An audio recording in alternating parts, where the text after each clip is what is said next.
Hi everyone, இந்த வீடியோவில் நம்ம என்ன பார்க்க போகிறோம் அப்படின்னா RRB எக்ஸாம் அப்படின்னா என்ன, அது especially for pharmacist. First RRB எக்ஸாம்னா என்னன்னா, RRB எக்ஸாம் அப்படின்னா ஒரு ரயில்வே ரெக்குயர்மெண்ட் போர்டு அப்படின்னு சொல்லிட்டு ஒரு சென்ட்ரல் கவர்மெண்ட் எக்ஸாமினேஷன் போர்டு. அந்த சென்ட்ரல் கவர்மெண்ட் எக்ஸாமினேஷன் போர்டு வந்து எக்ஸாம்ஸ் கண்டக்ட் பண்ணி ரயில்வே ரெக்குயர்மெண்ட்டுக்கான தேவைக்கான ஆட்களெல்லாம் வந்து எடுத்துக்குவாங்க. அதுதான் RRB எக்ஸாம் அப்படின்னு சொல்லிட்டு. இதில் 3 டைப்ஸ் ஆஃப் வந்து ஆட்களை எடுக்கிறாங்க. லைக் டெக்னிக்கல், நான் டெக்னிக்கல், பேராமெடிக்கல்ஸ் அப்படின்னு சொல்லிட்டு. இந்த டெக்னிக்கல்னால் இந்த ஆப்ரேட்டர், டிடிஆர் அவங்கள மாதிரி ஆட்கள். நான் டெக்னிக்கல் அப்படின்னு சொல்லி பார்த்திங்கன்னா இந்த ஸ்டேஷன் மாஸ்டர், கிளர்க்கு, அப்புறம் இந்த கூட்ஸ் கார்டு அவங்கெல்லாம். பேராமெடிக்கல் அப்படின்னா தான் நம்மலாம் வருவோம். லைக் ஃபார்மசிஸ்ட், ஸ்டாஃப் நர்ஸு, இன்னும் இருக்க மற்ற குரூப்ஸஸ் எல்லாம் பேராமெடிக்கலில் வந்து வரும். ஓகே, இந்த RRB எக்ஸாம் எப்போல்லாம் கண்டக்ட் பண்ணுவாங்க அப்படின்னா 5 years ஒன்ஸ் தான் வந்து கண்டக்ட் பண்ணுவாங்க. அதுவும் இந்த லோக்சபா எலெக்ஷன்லாம் வந்து நடக்கும்ல, அந்த டைமில் தான் வந்து கண்டக்ட் பண்ணுவாங்க. ஆல்ரெடி எப்போ கண்டக்ட் பண்ணியிருக்காங்க அப்படின்னு நம்ம லிஸ்ட் எடுத்து பார்த்தோன்னா 2009 ஒரு தடவை கண்டக்ட் பண்ணியிருக்காங்க, 2014 ஒரு தடவை கண்டக்ட் பண்ணியிருக்காங்க, 2019 ஒரு தடவை கண்டக்ட் பண்ணியிருக்காங்க, இப்போது 2014 ஒரு தடவை கண்டக்ட் பண்ணுறாங்க. ஓகே, இப்போ நம்ம RRB ஃபார்மசிஸ்ட் எக்ஸாம் அப்படின்னா என்னன்னு சொல்லிட்டு இந்த வீடியோவில் ஃபுல்லாக பார்க்கலாம். வெல்கம் டு ஃபார்மலான தமிழ்.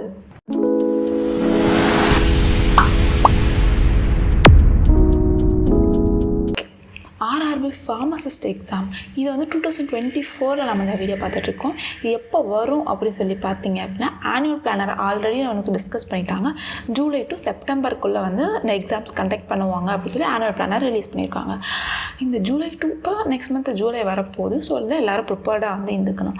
ஓகே, நம்ம இந்த வீடியோவில் நான் எதை பற்றியெல்லாம் கவர் பண்ண போகிறேன் அப்படின்னு சொல்லி பார்த்தீங்க அப்படின்னா, லைக் RRB எக்ஸாம் ஃபார் ஃபார்மசிஸ்ட்னா என்ன, அதுக்கான எலிஜிபிலிட்டி என்ன, சேலரி எவ்வளோ இருக்கும், எக்ஸாம் பேட்டர்ன், சிலபஸில் எப்படி இருக்கும், எப்படி நம்ம வந்து ப்ரிப்பேர் பண்ணலாம், இப்போ 2024 எவ்வளோ நம்பர் ஆஃப் வேக்கன்சிஸ் இருக்குது, செலெக்ஷன் ப்ராசஸ் என்ன, பென் அண்ட் ஹவு டு அப்ளை, எப்படி வந்து அப்ளை பண்ணலாம் அப்படின்னு சொல்லிட்டு வந்து ஃபுல்லாக பார்க்கலாம். ஓகே, இப்போது எலிஜிபிலிட்டி என்ன அப்படி சொல்லி பார்த்தீங்க அப்படின்னா, ஜென்ரல் கேட்டகிரியில் ஏஜ் எலிஜிபிலிட்டி என்னென்னா 20 to 35 இயர்ஸ்க்குள்ளே நீங்கள் இருந்தீங்க அப்படின்னா RRB ஃபார்மசிஸ்ட் எக்ஸாமுக்கு அப்ளை பண்ணலாம். இப்போ ஒருவேளை வேறு கேஸ்ட்டுக்கு தகுந்த மாதிரி இந்த எலிஜிபிலிட்டி வந்து மாறும். எஜுகேஷன் குவாலிஃபிகேஷன் என்ன அப்படி சொல்லி பார்த்தீங்க அப்படின்னா, ஃபஸ்ட்டு 10th or +2 வந்து எல்லோரும் கம்பல்சரி முடிச்சிருக்கணும்.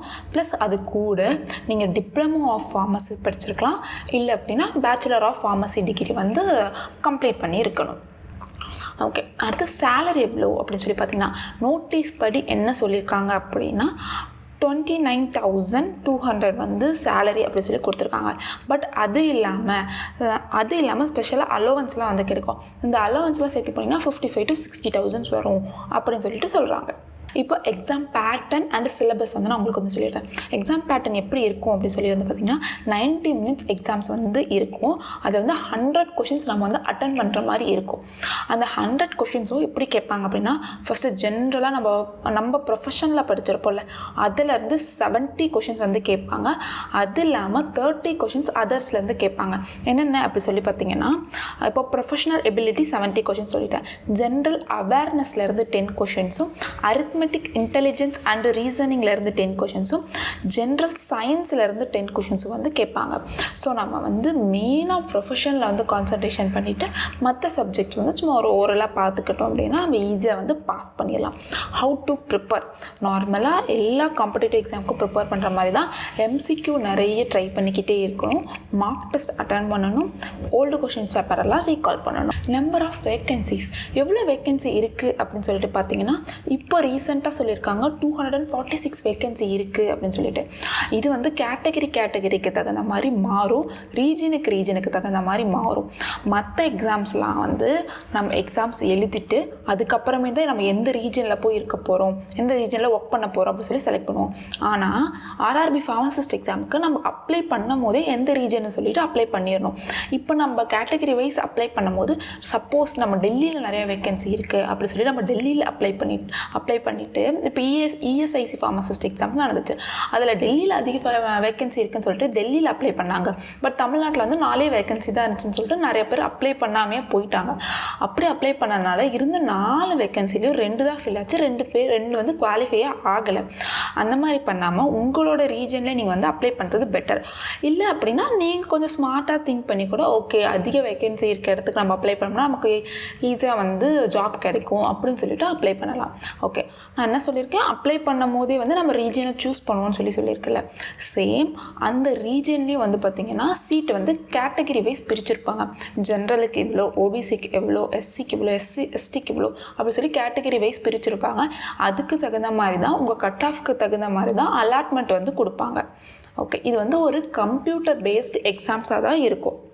செலெக்ஷன் ப்ராசஸ் எப்படி இதோட செலெக்ஷன்ஸ் ப்ராசஸ் இருக்கும் அப்படின்னு சொல்லி பார்த்தீங்க அப்படின்னா, இப்போ நான் சொன்ன மாதிரி தான் ஒவ்வொரு கேஸ்ட்டுக்கும் தகுந்த மாதிரி ஒவ்வொரு ரீஜன்லேயும் இவ்வளோ வேக்கன்சி இருக்குதுன்னு சொல்லி ஆல்ரெடி வந்து அலோகேட் பண்ணி இருப்பாங்க. சப்போஸ் உங்களுக்கு உங்கள் கேட்டகிரியில் உங்கள் ரீஜனில் எவ்வளோ வந்து வேக்கன்சி இருக்குதுன்னு நீங்கள் தெரிஞ்சுக்கணும் அப்படின்னா நான் டிஸ்கிரிப்ஷனில் வந்து அந்த பிடிஎஃப் லிங்க்கை தரேன், நீங்கள் போய் செக் பண்ணி பார்த்துக்கோங்க. நாம் எல்லாம் தமிழ்நாட்டில் இருக்கீங்க எல்லாம் எந்த ரீஜனில் வரும் அப்படின்னு சொல்லி பார்த்தீங்கன்னா சென்னை ரீஜனில் தான் வந்து வருவோம். சப்போஸ் நீங்கள் பெங்களூர் வேணும்னா கர்நாடகா ரீஜன்லேயே கூட நீங்கள் அப்ளை பண்ணலாம். சேம் அதே மாதிரி உங்களுக்கு நீங்கள் எந்த ரீஜனில் ஒர்க் பண்ணணும்னு உங்களுக்கு வில்லிங் இருக்கோ நீங்கள் அந்த ரீஜனில் வந்து அப்ளை பண்ணிக்கலாம். அப்ளை பண்ணி எக்ஸாம் கம்ப்யூட்டர் பேஸ்டு எக்ஸாம்ஸ் சொல்லுவாங்க, அந்த எக்ஸாம்ஸ் பாஸ் பண்ணிவிட்டு மீதி வந்து ஃபிசிக்கல் டெஸ்ட்டு நீங்கள் பாஸ் பண்ணிங்க அப்படின்னா உங்களை ஈஸியாக வந்து அப்பாயிண்ட் பண்ணிப்பாங்க. இந்த எக்ஸாம் வந்து 90 மினிட்ஸ் கண்டக்ட் பண்ணுவாங்க. 100 கொஷின்ஸ் இருக்குன்னு சொல்லியிருந்தேன். மார்க்ஸ் எப்படி அலோகேட் பண்ணுவாங்க அப்படி சொல்லி பார்த்தீங்கன்னா ஒவ்வொரு கொஷினுக்கும் ஒவ்வொரு கரெக்ட் ஆன்சருக்கும் +1 மார்க் கொடுப்பாங்க. மைனஸ் மார்க் அப்படின்னா ஒரு தப்பான ஆன்சருக்கு வந்து நெகட்டிவ் ஆன்சருக்கு வந்து -0.35 மார்க்ஸ் வந்து கொடுப்பாங்க. அதாவது பார்த்தீங்கன்னா 3 கொஷின்ஸ் வந்து தப்பாக எழுதுனீங்க அப்படின்னா 1 மார்க் வந்து போயிடும். ஸோ அந்த மாதிரி கேட்டகரி வைஸ் அதில் நெகட்டிவ் மார்க்கும் இருக்குது. ஸோ நீங்கள் கொஷின்ஸ் அட்டன் பண்ணும்போது கேர்ஃபுல்லாக நல்லா தெரிஞ்ச கொஷின்ஸ் மட்டும் நல்லா அட்டன் பண்ணணும். இந்த வருஷம் RRB ஃபார்மசிஸ்ட் எக்ஸாம் மட்டும் இல்லாமல் அடுத்து ட்ரக் இன்ஸ்பெக்டர் எக்ஸாம்ஸை வந்து கண்டக்ட் பண்ண போகிறாங்க. அது வந்து செப்டம்பர் டு அக்டோபர் அந்த மந்த் வந்து எக்ஸாம் கண்டக்ட் பண்ணுவாங்க அப்படின்னு சொல்லிட்டு வந்து நமக்கு நோட்டிஃபிகேஷன் வந்து வந்திருக்கு. ஸோ RRB எக்ஸாமுக்கு ப்ரிப்பேர் ஆகிறவங்க சேம் ட்ரக் இன்ஸ்பெக்டர் எக்ஸாமுக்கும் ப்ரிப்பேர் ஆனீங்க அப்படின்னா உங்களுக்கு வந்து ரொம்ப யூஸ்ஃபுல்லாக இது இருக்கும். ஸோ நீங்கள் இந்த எக்ஸாம்ஸ் சப்போஸ் இந்த சென்ட்ரல் கவர்மெண்ட் ஒர்க் கிடைக்கல அப்படின்னா இப்போ வந்து ட்ரக் இன்ஸ்பெக்டர் பண்ண வந்து TNPSC வந்து ட்ரக் இன்ஸ்பெக்டர் எக்ஸாம் கண்டக்ட் பண்ணுறாங்க. ஸோ நீங்கள் ஸ்டேட் கவர்மெண்ட் எக்ஸாம்ஸ்க்கு வந்து அப்ளை பண்ணுறதுக்கு வந்து ஈஸியாக வந்து இருக்கும். அதுவும் இல்லாமல் UPSC ட்ரக் இன்ஸ்பெக்டர் எக்ஸாம்ஸும் வந்து கண்டக்ட் பண்ணுவாங்க. பட் அது கொஞ்சம் டஃப்பாக இருக்கும் கம்பேரிட்டிவ்லி. பட் அதுக்கும் வந்து உங்களுக்கு ப்ரிப்பேர் பண்ணுறதுக்கு வந்து யூஸ்ஃபுல்லாக இருக்கும். சப்போஸ் உங்களுக்கு வந்து எப்படி ப்ரிப்பேர் பண்ணலாம் அப்படின்னு தெரியல, இல்லை எனக்கு ப்ரிப்பரேஷன் ஸ்ட்ராட்டஜிஸ் வேணும், கொஷின் பேப்பர்லாம் வந்து ஓல்டு கொஷின் பேப்பர்லாம் கிளியர் பண்ணி ஒரு வீடியோ வேணும் அப்படின்னு உங்களுக்கு தோணுச்சு, இல்லை வேறு ஏதாச்சும் டவுட் இருந்துச்சு அப்படின்னா கீழே வந்து கமெண்ட் பண்ணுங்கள். நான் கண்டிப்பாக உங்கள் டவுட்ஸ்லாம் வந்து கிளியர் பண்ணி வைக்கிறேன். தேங்க்யூ ஃபார் வாட்சிங் ஃப்ரெண்ட்ஸ். உங்களுக்கு எனக்கு சப்போர்ட் பண்ணணும்னு தோணுச்சுன்னா லைக் போடுங்க. அது எனக்கு நிறைய வீடியோஸ் போட மோட்டிவேஷனாக இருக்கும். பாய்.